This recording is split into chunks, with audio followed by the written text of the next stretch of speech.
when it came to the Ben Wilson project, which became a 30 for 30, started when we just finished doing Through the Wire video. And Ben Wilson's brother, Jeffrey, called me and was like, yo, man, I'm on Ben Wilson's brother. I'm like, Ben Wilson? He like, yeah, man. He like, we trying to make a movie happen. I said, oh, that'd be crazy. So we was working on the movie, trying to make that happen. I had a couple of writers come in and write it. We had signed with Charles King at the time, and he was trying to help us put things together, and it just wouldn't happen. Just wouldn't happen. We like, man, it's just not happening. It's not happening. And we always, and because it wasn't happening, we just like, okay, let's just start working on ourselves. And that's when we started Creative Control. So we like, okay, let's work on ourselves and on our creative.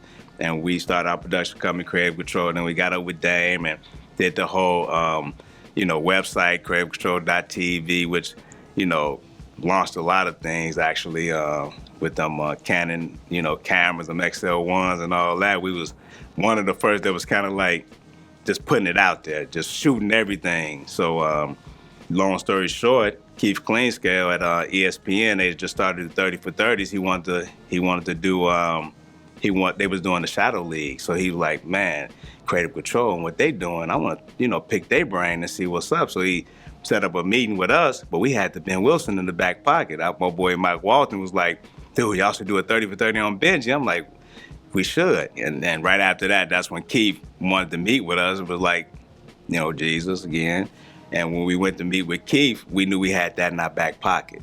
So we went in and we was like, okay, that's cool. Yeah, this is what we do with Creative Control. But, we got this story, Ben Wilson story out of Chicago. And Keith was like, man, 7 people already came in here and pitched Ben Wilson. What y'all gonna do different?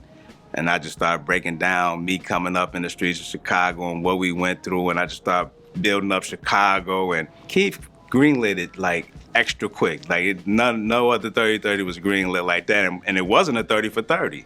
They had finished the 30 for 30. 30 for 30s was a 30th anniversary for ESPN, 30 directors, 30 sports stories. That was supposed to be it. Because then they started doing ESPN Film, and they did a couple of docs. And when we came to Chicago, everybody was like, oh, you shooting a 30 for 30? We're like, yeah, yep, we doing a 30 for 30. ESPN went on and started the 30 for 30 brand because of Ben Wilson documentary, because we was like, dude, everybody think we're doing a 30 for 30. Let's just say it's a 30 for 30. And they actually made it and started the 30 for 30 brand because of that. So when we got that, we finished the project. It was a success. One of my homegirls, Stacey Collin Jackson, was like, dude, you should, maybe you should just write the screenplay. And I'm like, well, shoot, I just learned how to read. I don't know how to write, and I can't, what I'm gonna do? So I just started writing.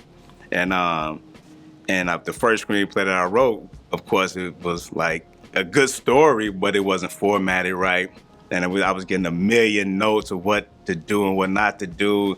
So I took the notes, and I was like, okay, I'm gonna do a rewrite with the notes. So I did the rewrite with the notes, and that was a worse script than the first script. People really hated that one. So then I'm like, okay, maybe I need to learn how to write screenplays. So I got this book called Saving the Cat, and then I went and got this. And then after I read Saving the Cat, and this producer, Nina Bon Jovi, she read the script, and she was like, no, you should read this book called Story by Robert McKee. She said, you should read that.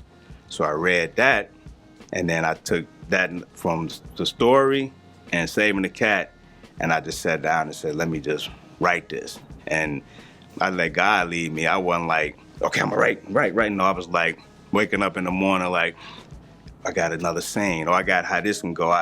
And I had to take this script that I had, and I had to format it to read like a script's supposed to read. So like certain parts, like page 75, something gotta die. This gotta happen at this page.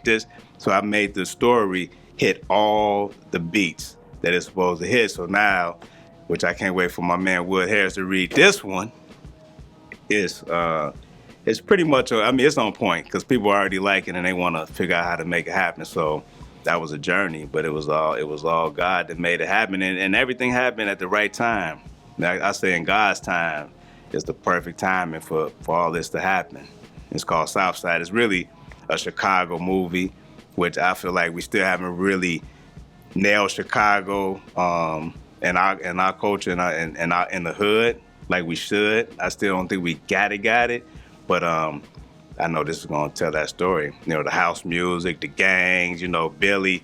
It's more about Billy Moore and Mario, Benji's best friend, who now goes around and talks to kids in schools. They, you know, came together and they for good. And Billy Moore is like he's doing prison reform with Ernie Duckins and Lorraine Jobs. So it's huge what they doing right. He's the spokesperson of this, Billy Moore, and that's what the story is a I call it a modern day Cooley High, because Cooley High was 1964.